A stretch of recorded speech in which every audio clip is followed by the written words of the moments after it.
वसुदेवसुतं देवं कंसचाणूरमर्दनं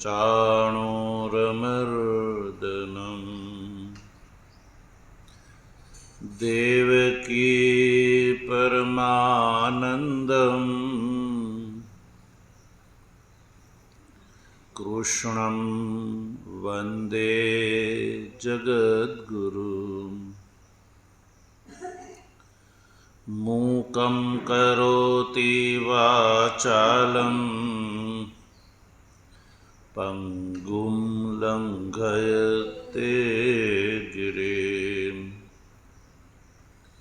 यत्कृपातमहं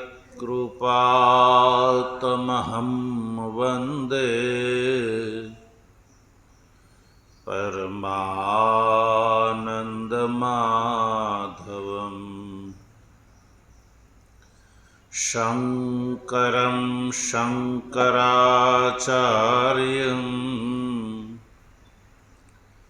केशवं बादरायणं सूत्रभाष्य कृतौ वन्दे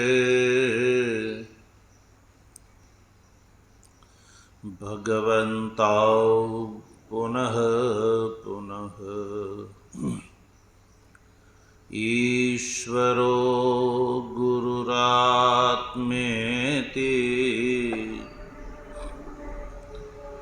मूर्तिभेद विभागिने व्योमवद् व्याप्तदेहाय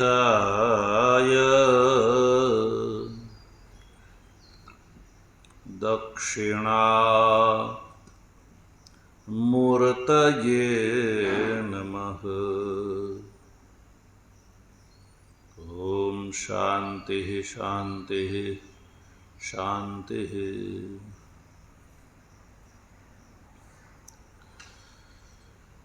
तत्वजिज्ञासु सज्जनों, भगवाननी परमानुकंपाथी શ્રીમદ ભગવદ્ ગીતાના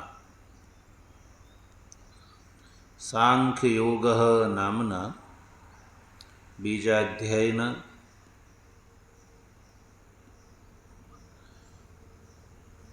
43મા શ્લોક સુધી આપણે વિચાર કરી ચૂક્યા.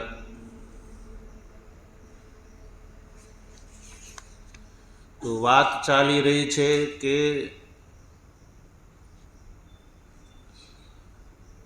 સાંખ્ય અને યોગ રૂપા જે એક બુદ્ધિ જે છે એ જ યદિ પ્રમાણભૂત છે તો પછી બધાના ચિત્તની અંદર આ પ્રકારની સાધ્યને સાધનભૂતા યોગ અને સાંખ્ય અને યોગરૂપા બુદ્ધિ કેમ સ્થિર નહીં થતી હોય? બધા આ પ્રમાણે સાધન કેમ નહીં કરતા હોય? કે પ્રમાણભૂત હોવા છતાં, સાક્ષાત મોક્ષનું સાધન હોવા છતાં તો ભગવાન શ્રી કૃષ્ણએ આ બે શ્લોકમાં એનું કારણ બતાવ્યું.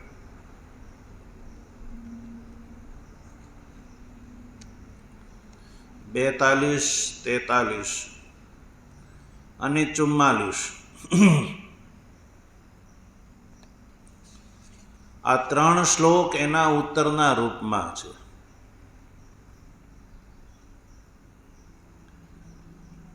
કે સાંખ્ય અને યોગ રૂપા આ બંને પ્રમાણભૂતા બુદ્ધિ હોવા છતાં સઘળા મનુષ્યો એ પ્રમાણે અનુષ્ઠાન કરીને મોક્ષના ભાગીદાર કેમ નહીં થઈ શકતા હોય? એના અંતકરણમાં આ વાત સ્થિર નહીં થવાનું કારણ શું છે? તો ભગવાન શ્રી કૃષ્ણે કહ્યું કે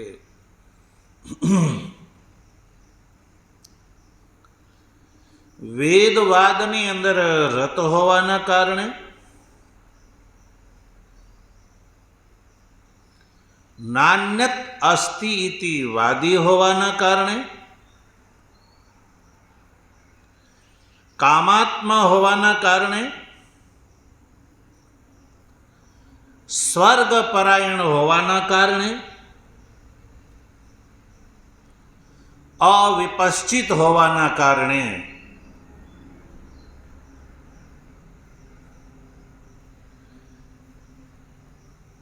અને ભોગ અને ઐશ્વર્ય પ્રતિ ક્રિયા વિશેષની જેમાં બહુલતા છે, કર્મનું ફળ જે જન્મ પ્રદાન કરવા વાળી જે પુષ્પિત વાણી,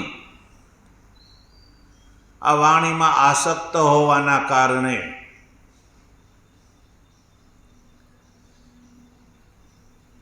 આવા જે જીવો છે એના અંતઃકરણમાં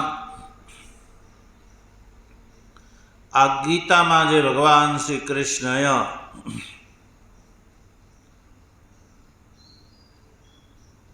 ઉપાય અને ઉપેયભૂત, સાધ્ય અને સાધનભૂત, પ્રમાણભૂતા જે એક બુદ્ધિ છે એની અંદર આવા જેઓનું મન સ્થિર નથી થતું.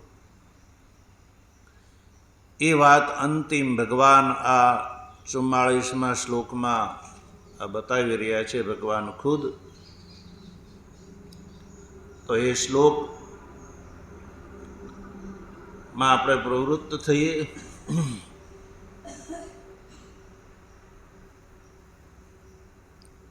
ભગવાન ભાષ્યકાર એનો અવતરણ લખે છે, તેષામ ચ યાની જે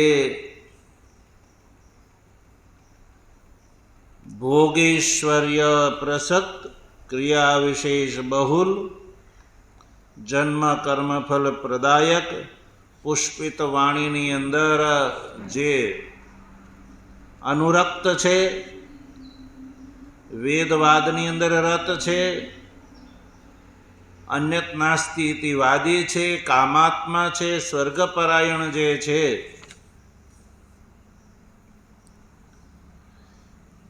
એવા લોકો અહીંયા તેષામથી ગ્રહણ છે. તેષામ એટલે કે આવા પ્રકારના જે જીવો છે એને માટે ભગવાન 44મા શ્લોકમાં કહે છે, જો શ્લોકનું ઉચ્ચારણ, ભોગૈશ્વર્ય પ્રસક્તાનામ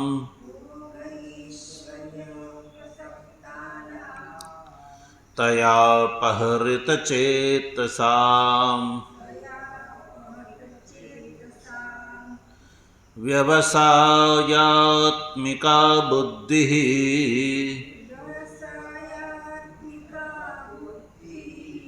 સમાધૌ ન વિધીયતે.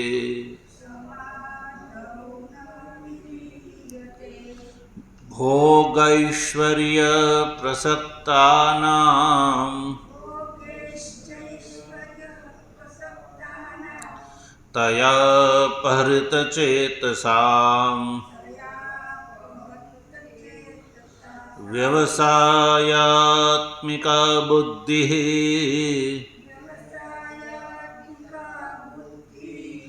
સમાધૌ ન વિધીયતે.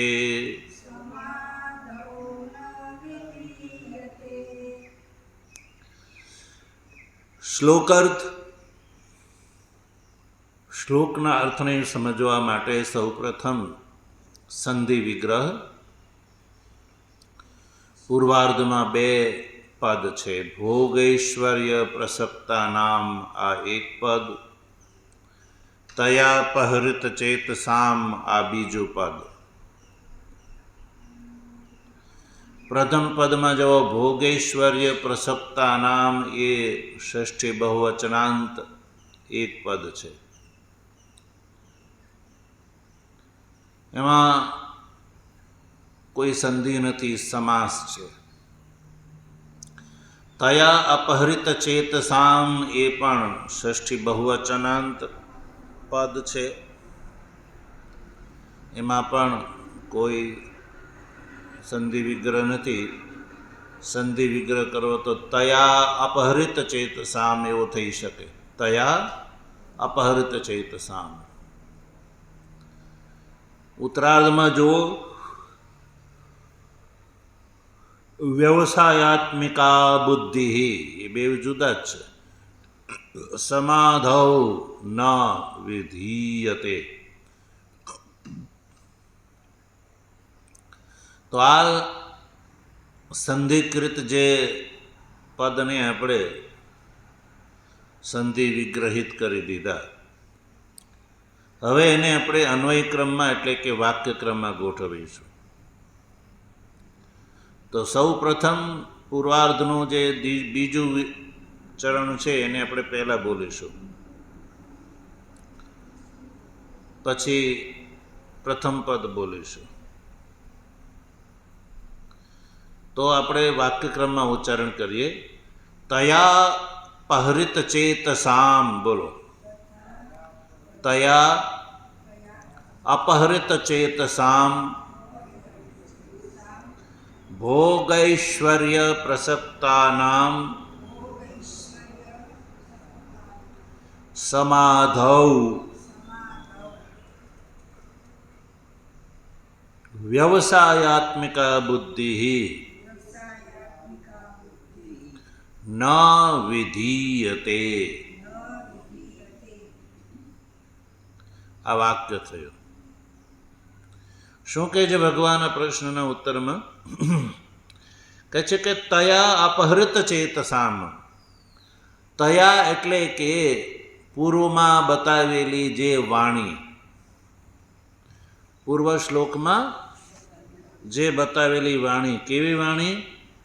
ભોગેશ્વર્ય ગતિમ પ્રતિ ક્રિયા વિશેષ બહુલામ જન્મ કર્મ ફલપ્રદામ અને પુષ્પિતામ. આ ચાર વિશેષણોથી યુક્ત જે વાણી છે, એ વાણી જે બોલે છે એના ચક્કરમાં જે આવી ગયેલો છે એને કહેવામાં આવે તયા અપહૃત ચેતસામ. અને પ્રથમ એક વચનમાં તયા અપહૃત ચિત્ત યા તયા અપહૃત ચેત. પૂર્વમાં કહેલી જે વાણી છે એ વાણી સાંભળીને એ વાણીના ચક્કરમાં જેનું ચિત્ત જે છે હણાઈ ગયું છે, અપહૃત થઈ ગયું છે, એટલે જેના ચિત્તનું અપહરણ થઈ ગયું છે.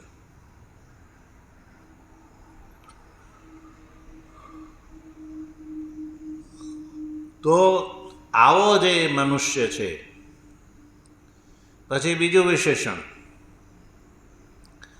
આ પ્રકારની વાણીથી જેનું ચિત્ત અપહરિત થઈ ગયું છે, હરાઈ ગયું છે, એટલે જ ભોગ અને ઐશ્વર્યની અંદર એ પ્રસક્ત છે. કારણ કે આવી વાણીના ચક્કરમાં આવી અને ભોગ અને ઐશ્વર્યને જ પરમ પુરુષાર્થ માનવા લાગી જાય છે. અને એટલે જ ભોગ અને ઐશ્વર્યની અંદર એ પ્રસક્ત થઈ જાય છે. એટલે એની અંદર જ એ પડ્યો પાથરો રહે છે. આવા જે મનુષ્યો છે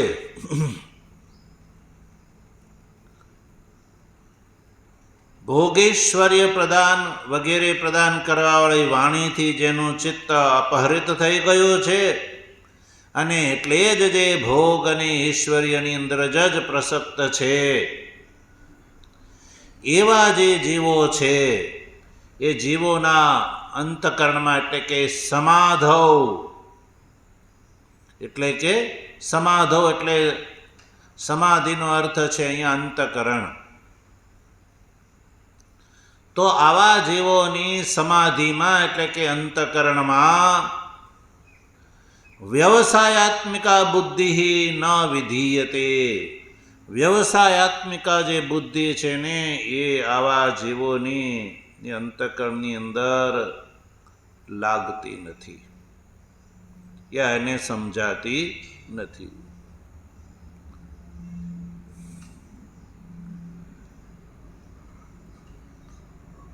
વ્યવસાયાત્મિકા બુદ્ધિ તરફ આવા જીવોની પ્રવૃત્તિ નથી થતી.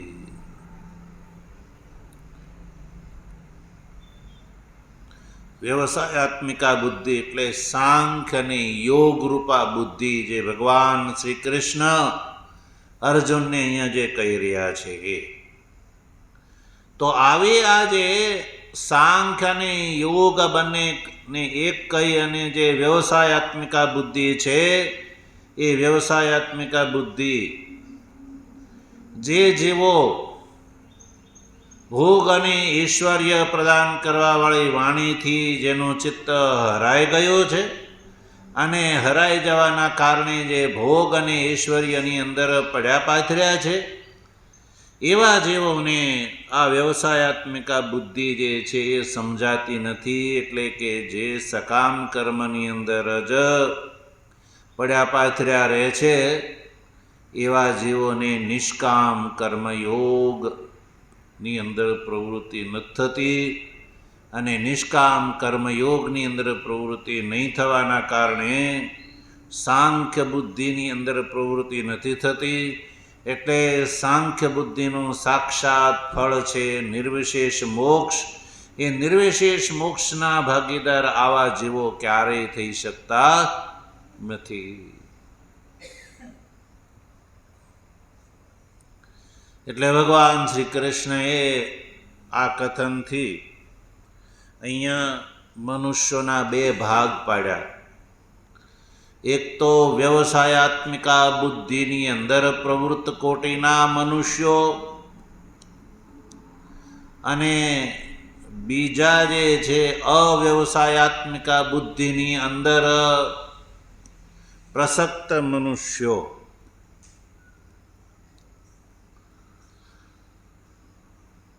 અને એકદમ શોર્ટમાં કહેવું હોય તો એમ કહી શકાય શ્રેય અને પ્રેયની અંદર પ્રસક્ત મનુષ્યો.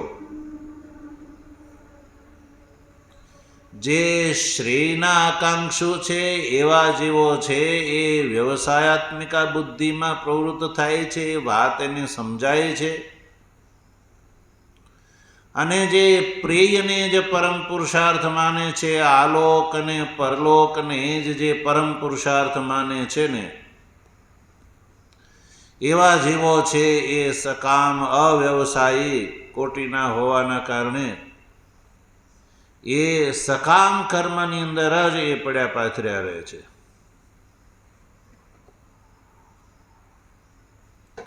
એટલે જે પ્રશ્ન હતો કે સાંખ્ય અને યોગ રૂપા બંને બુદ્ધિ જેને ભગવાને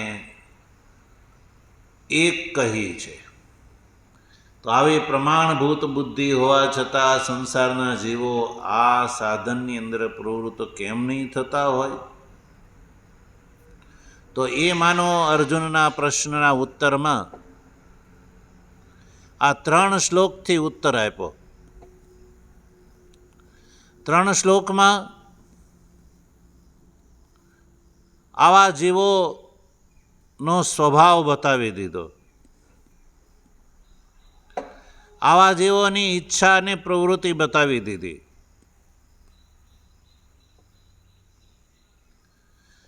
કે આવા જીવો જે વાતની અંદર ફસાઈ જાય છે એ વાત બતાવી, અને એનાથી મળતા જે ભોગ છે એ ભોગની વાત બતાવી, અને આવા ભોગ અને ઐશ્વર્યની અંદર એ પડ્યા પાથરા હોવાના કારણે મોક્ષની સાધનભૂત જે આ વ્યવસાયાત્મિકા બુદ્ધિની અંદર પ્રવૃત્તિ નથી થતી. એ ઉત્તર થઈ ગયો.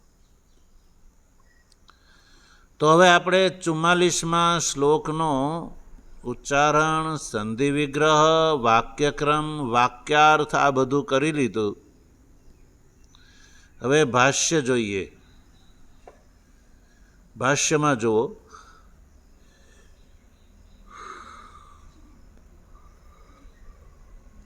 ભાષ્યથી આ શ્લોકનો વિશેષ અર્થ જોઈએ. ભોગૈશ્વર્ય પ્રસક્તાનામ એ મૂળ શ્લોકનું પદ ભગવાન ભાષ્યકારે ગ્રહણ કર્યું. તો સૌપ્રથમ એ ભોગૈશ્વર્ય પ્રસક્તાનામ એ જે પદ છે એનો અર્થ કરે છે. જો ભોગ ઐશ્વર્યમ ચ ઇતિ ભોગૈશ્વર્યે તયોઃ એવ પ્રણયવતામ તદાત્મભૂતાનામ તયા ક્રિયાવિશેષ બહુલયા વાચા અપહૃત ચેતસામ. અપહૃત ચેતસામ એ મૂળ શ્લોકનું પદ છે. એનો અર્થ કર્યો આચ્છાદિત વિવેક પ્રજ્ઞાનામ. પછી ઉત્તરાર્ધ વ્યવસાયાત્મિકા સાંખ્ય યોગે વા બુદ્ધિ સમાધૌ. સમાધૌ એ મૂળ શ્લોકનું પદ છે. ભાષ્યકાર એનો અર્થ કરે છે સમાધીયતે અસ્મિન પુરુષ ઉપભોગાય સર્વમ ઇતિ સમાધિ અંતકરણમ બુદ્ધિ તસ્મિન સમાધૌ ન વિધીયતે ન ભવતી ઇત્યર્થઃ. તો કયો કે આવા જે જીવો છે એના અંતઃકરણમાં આ વ્યવસાયાત્મિકા બુદ્ધિ કેમ નથી ઠરતી?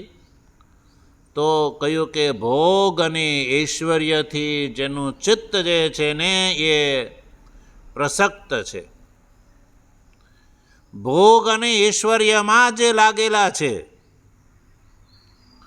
તો આવા જે ભોગ અને ઐશ્વર્યની અંદર લાગેલા જીવોની આગળ તમે મોક્ષની વાત કરો તો એ ભેંસ આગળ ભાગવત કર્યા જેવી વાત કહેવાય. ભેંસના કાનમાં તમે ભાગવત સંભળાવો તો બોલો એને કંઈ એમાં રસ આવે? ન આવે. એમ જે ભોગ અને ઐશ્વર્યમાં જ જે જીવો પડ્યા પાથર્યા રહે છે એને તમે કહો કે તો મોક્ષનું સાધનભૂત યોગ બુદ્ધિ ને સાંખ્ય બુદ્ધિની અંદર પ્રવૃત્ત થા તો કહેશે કે નહીં મારે તો ભાઈ ભોગ જોઈએ ને ઐશ્વર્ય જોઈએ, મારે મોક્ષ બોક્ષ જોતો નથી. એટલે વર્તમાન કાળમાં પણ તમે જુઓ એવા સંગઠનો, એવા જે ધાર્મિક સંગઠનો જે વર્તમાન કાળમાં છે કે જ્યાં ભોગ અને ઐશ્વર્ય જ સાધનને સાધ્ય માનવામાં આવે છે, ત્યાં અનુયાયીઓની પડાપડી થતી હોય છે. કારણ કે એવા સંગઠનોના અલંબરદારો જે છે એ સજ્જનો એવી વાણી બોલે છે જે વાણીનું સ્વરૂપ ભગવાન શ્રી કૃષ્ણએ અહીંયા બતાવ્યું.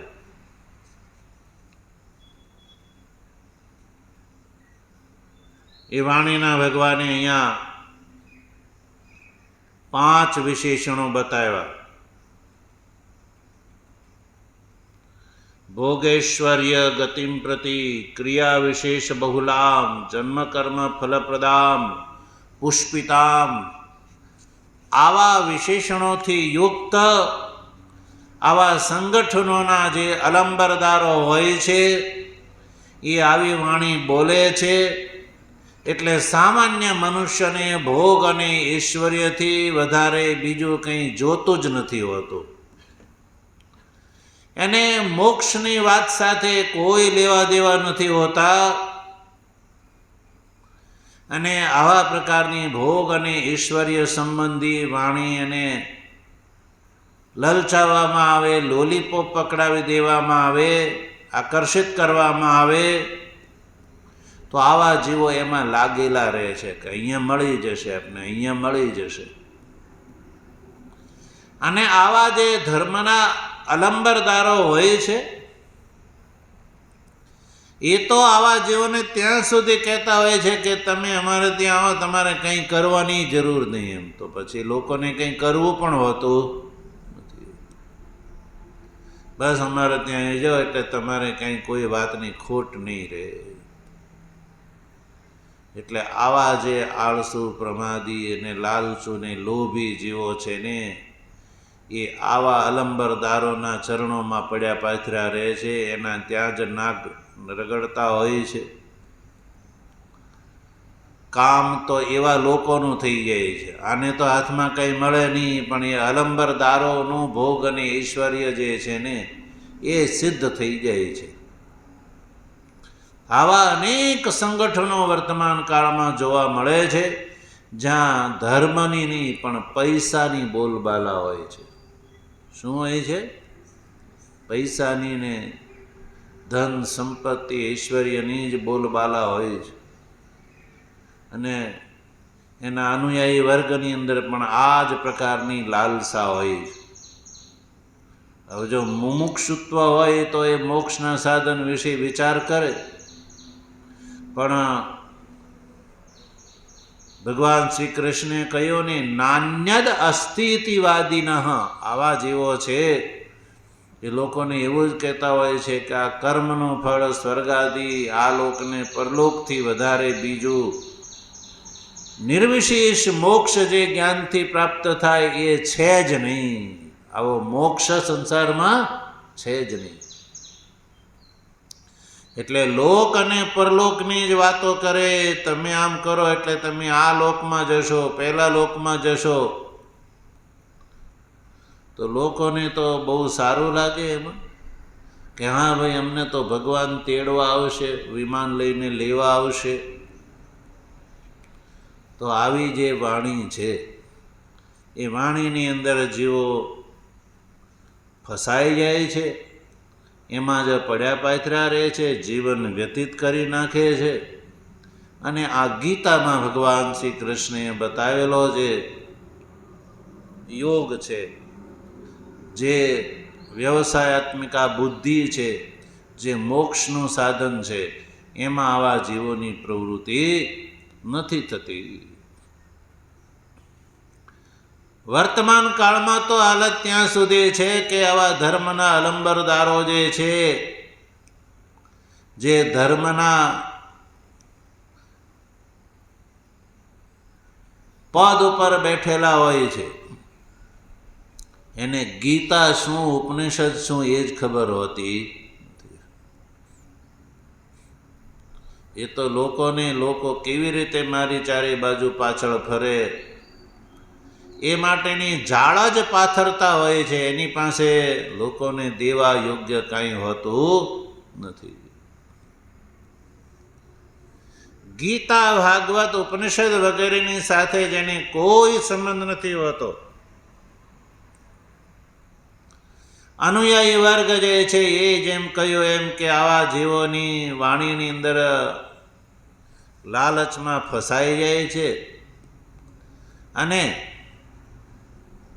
ભોગ અને ઐશ્વર્ય મળવાના બદલે એની પાસે જે ભોગ અને ઐશ્વર્ય હોય છે એ આવા લોકોને પ્રદાન કરતા હોય છે. અને આવા અલંબરદારો જે છે ભોગ અને ઐશ્વર્યની અંદર જ પડ્યા પાથર્યા રહેતા હોય છે. તો હવે આવા જીવો અને આવા એના અનુયાયીઓ એના અંતકરણની અંદર આવી વ્યવસાયાત્મિકા બુદ્ધિ કેવી રીતે ઠરે?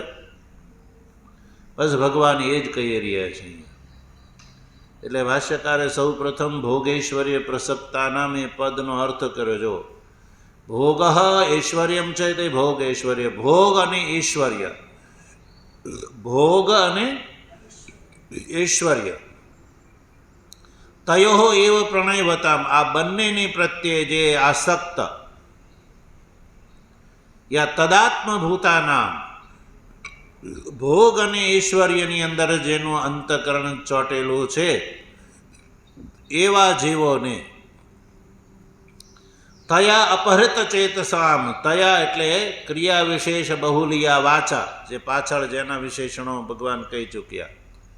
તયા અપહૃત ચેતસામમાં તયાનો અર્થ છે ક્રિયા વિશેષ બહુલયા વાચા, ક્રિયા વિશેષ બહુલામ, જન્મ કર્મ ફલપ્રદામ, પુષ્પિતામ, ભોગેશ્વર્ય ગતિમ પ્રતિમ, ઇમામ વાચમ પ્રવદંતી એ વાણી.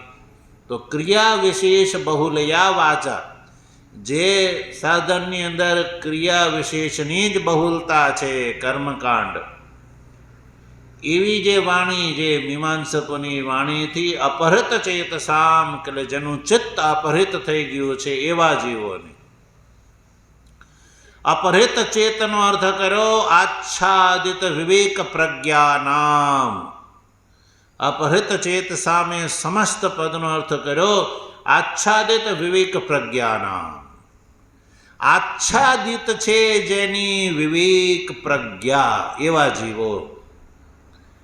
આચ્છાદિત એટલે ઢંકાઈ ગઈ છે વિવેક પ્રજ્ઞા, વિવેક રૂપી પ્રજ્ઞા જેની આચ્છાદિત છે, ઢંકાઈ ગઈ છે. શેનાથી?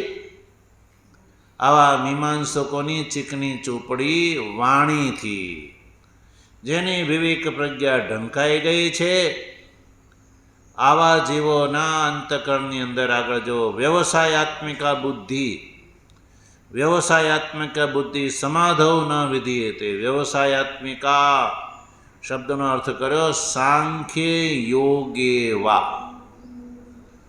વ્યવસાયાત્મિકાનો અર્થ છે સાંખ્ય અથવા યોગ, આ બેઉની માટે વ્યવસાયાત્મિકા શબ્દનો ભગવાને પ્રયોગ કર્યો છે.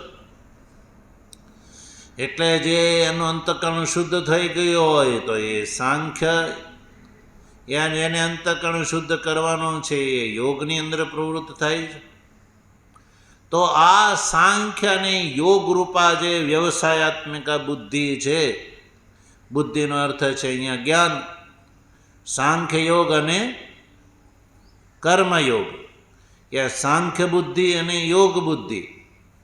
વ્યવસાયાત્મિકા બુદ્ધિ શબ્દ પ્રયોગ છે જે શ્લોકમાં, એનો અર્થ છે સાંખ્ય બુદ્ધિ અથવા યોગ બુદ્ધિ જે છે એ સમાધૌ ન વિધીયતે. સમાધૌ એટલે જે ભોગ અને ઐશ્વર્યથી પ્રસક્ત છે અને ભોગ અને ઐશ્વર્યથી જેનું ચિત્ત અપહૃત થઈ ગયેલું છે, એવા જીવોની સમાધિમાં વ્યવસાયાત્મિકા બુદ્ધિ ઠરતી નથી. ભગવાન શ્રી કૃષ્ણે અહીંયા સમાધિ શબ્દનો પ્રયોગ કર્યો છે. સપ્તમી, સપ્તમી એક વચન શબ્દ પ્રયોગ છે સમાધૌ. તો અહીંયા ભગવાન ભાષ્યકાર સમાધિ શબ્દનો અર્થ કરે છે અંતકરણમ યા બુદ્ધિ. સમાધિ શબ્દનો અર્થ છે અંતકરણ, અથવા જેને આપણે બુદ્ધિ પણ કહીએ છીએ. જો સાંખ્ય યોગ એવા પછી જે બુદ્ધિ શબ્દનો પ્રયોગ છે કે નહીં, એ સાંખ્ય અને યોગ માટે છે. સાંખ્ય બુદ્ધિ અને યોગ બુદ્ધિ, ત્યાં બુદ્ધિ શબ્દનો અર્થ જ્ઞાન છે. શું છે? જ્ઞાન. સાંખ્ય યોગ એવા બુદ્ધિ, એ બુદ્ધિ, બુદ્ધિનો અર્થ છે જ્ઞાન, સાધન, ઉપાય. ઉપાય અને ઉપયભૂત જે બુદ્ધિ, જ્ઞાન, યોગ જે કહો તે, એ યોગ આવા જીવોના સમાધો એટલે અંતકરણમાં, એટલે કે એની બુદ્ધિમાં. એ વખતે બુદ્ધિ શબ્દનો અર્થ છે અંતકરણ. તો સમાધૌ શબ્દનો વ્યુત્પત્તિક અર્થ બતાવે છે. જો સમાધીયતે અસ્મિન પુરુષ ઉપભોગાય સર્વમ ઇતે સમાધિ અંતકરણમ બુદ્ધિ તસ્મિન સમાધૌ ન વિધીયતે. સમાધિયતે, જો કારણ કે સમાધિ શબ્દનો પ્રયોગ જે છે એ યદ્યપિ રૂઢ છે પાતંજલ યોગ સમાધિ. તો પાતંજલ યોગ સમાધિની અંદર સમાધિ શબ્દનો પ્રયોગ જે છે એ રૂઢ છે. પાતંજલ સમાધિ બે પ્રકારની, સંપ્રજ્ઞાત સમાધિ અને અસંપ્રજ્ઞાત સમાધિ. તો સંપ્રજ્ઞાત અને અસંપ્રજ્ઞાત ભેદથી સમાધિ યોગ દર્શનની અંદર બે પ્રકારની બતાવી છે.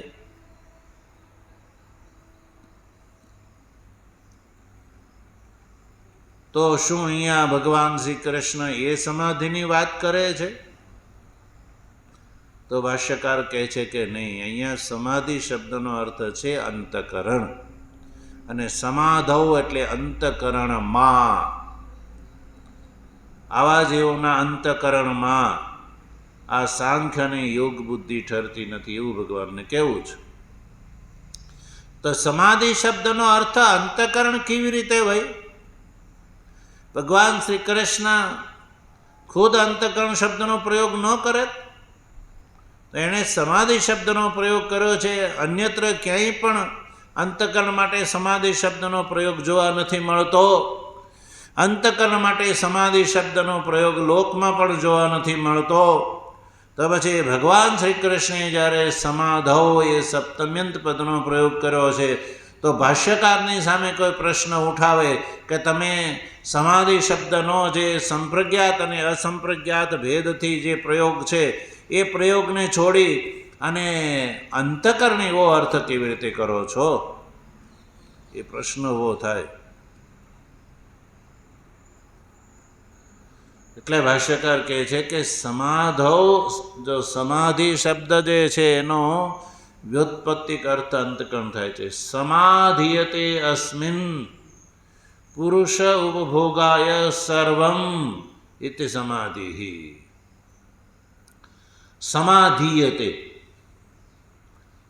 પુરુષના ઉપભોગ માટે જેની અંદર બધું સમાહિત કરવામાં આવે એને કહેવામાં આવે સમાધિ. પુરુષ ઉપભોગાય સર્વમ અસ્મિન સમાધિયતે. પુરુષના ઉપભોગ માટે બધું જેની અંદર સમાહિત કરવામાં આવે છે. પુરુષને જે ઉપભોગ કરવો છે એના ઉપભોગ માટે આ સમગ્ર સંસાર છે. સમગ્ર સંસાર છે એ જીવોના ઉપભોગ માટે છે. શા માટે છે? ભગવાને આ સંસારની રચના શા માટે કરી છે? જીવોના ઉપભોગ માટે.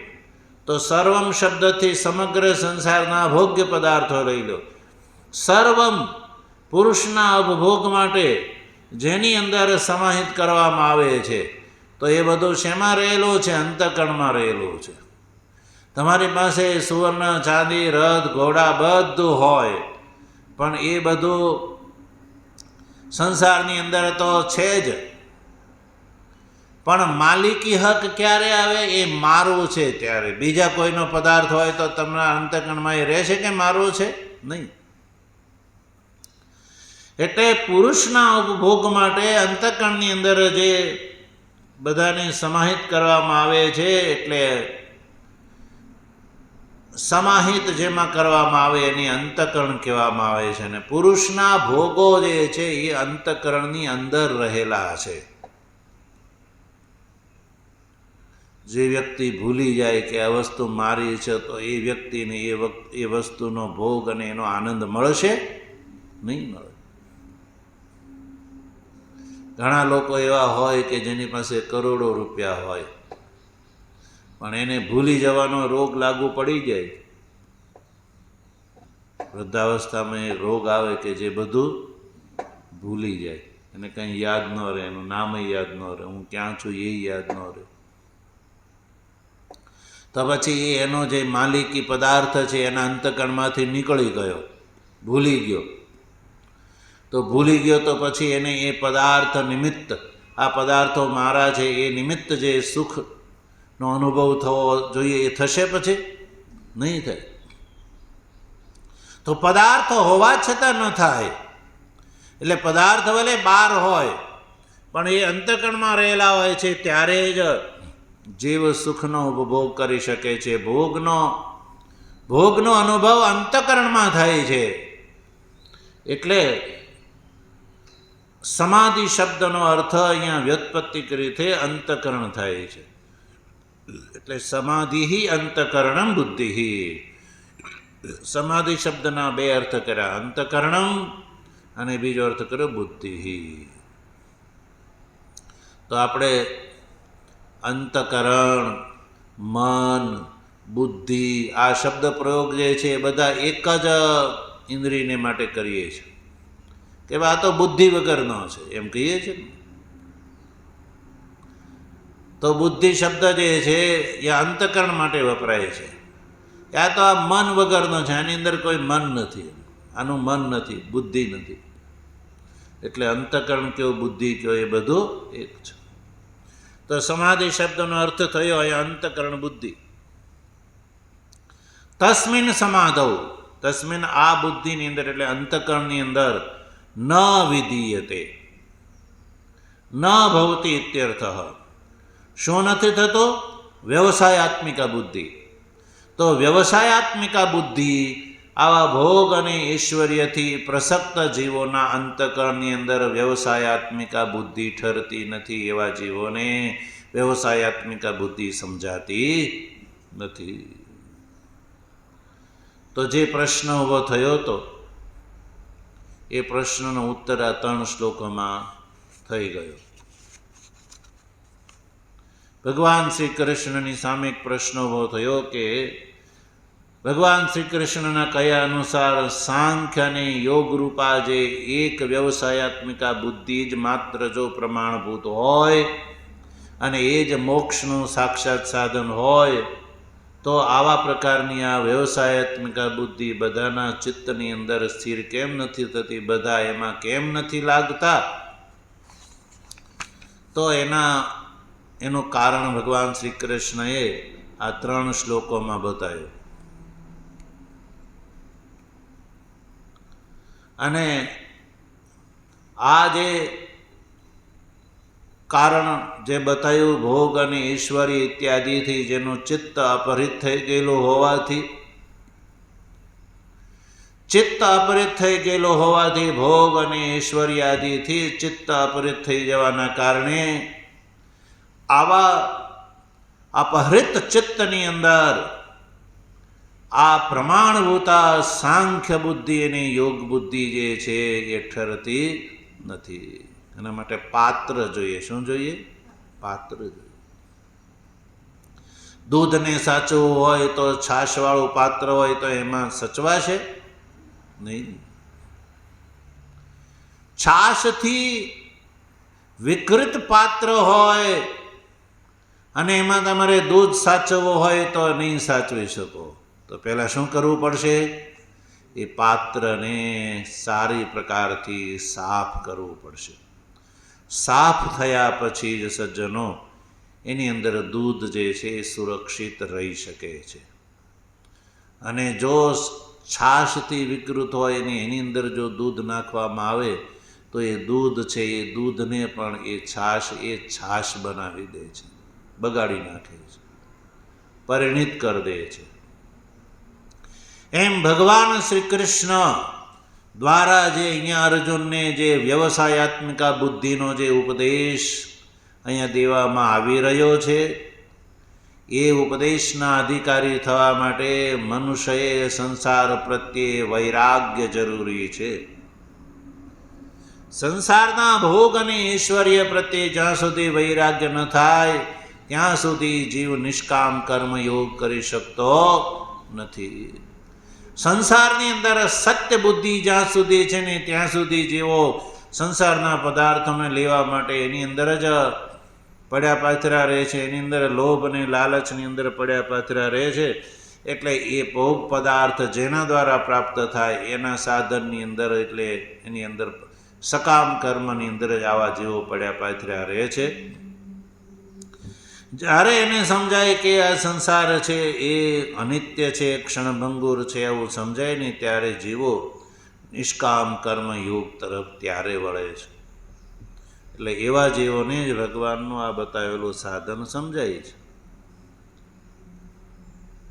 તો આ રીતે ભગવાન શ્રી કૃષ્ણએ પ્રશ્નનો ઉત્તર આપ્યો. આગળ ભગવાન શ્રી કૃષ્ણ અર્જુનને જે ઉપદેશ આપે છે ભગવાનની કૃપા છે તો આગળ વિચાર કરીશું. વસુદેવ સુતમ દેવમ કંસચાણૂરમર્દનમ દેવકી પરમાનંદમ કૃષ્ણં વંદે જગદ્ગુરુ. મૂકં કરોતિ વાચાલં પંગું લંઘયતે ગિરિમ યત્કૃપાતમહં વંદે પરમાનંદમાધવમ. શંકરં શંકરાચાર્યં કેશવં બાદરાયણં સૂત્રભાષ્યકૃતૌ વંદે ભગવन्तૌ પુનઃ પુનઃ. ઈશ્વરો ગુરુરાત્મેતિ મૂર્તિભેદ વિભાગિને વ્યોમવદ્વ્યાપ્તદેહાય દક્ષિણામૂર્તયે નમઃ. ઓમ શાંતિ શાંતિ શાંતિ.